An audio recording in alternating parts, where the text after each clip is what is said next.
Deep state ভাঙতে সরকারি কর্মকর্তাদের উপর খড়গহস্ত যুক্তরাষ্ট্রের নয়া প্রশাসন। সদ্য বিদায়ী প্রেসিডেন্ট জো বাইডেন প্রশাসনের সঙ্গে কাজ করা ১ ডজনের বেশি জ্যেষ্ঠ কূটনীতিককে সরে যেতে বলেছে নতুন প্রেসিডেন্ট ডোনাল্ড ট্রাম্প প্রশাসন। পররাষ্ট্রনীতি ঢেলে সাজাতে এ উদ্যোগ নিয়েছে ট্রাম্প শিবির।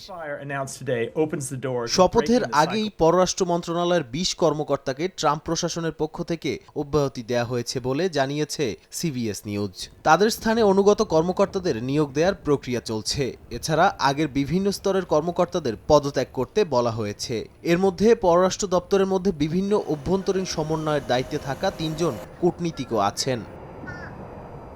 ট্রাম্প তার প্রশাসন সাজাতে দ্রুত পদক্ষেপ নিয়েছেন। এতে দেশটির পররাষ্ট্রনীতি আরও শক্তিশালী এবং কার্যকর হবে বলে মনে করা হচ্ছে। ট্রাম্পের এসব উদ্যোগের কারণে দেশের অভ্যন্তরীণ ও আন্তর্জাতিক রাজনৈতিক সমীকরণে বড় পরিবর্তন আসতে পারে বলে ধারণা করছেন বিশ্লেষকরা। নাদিম মারজান, সময় সংবাদ।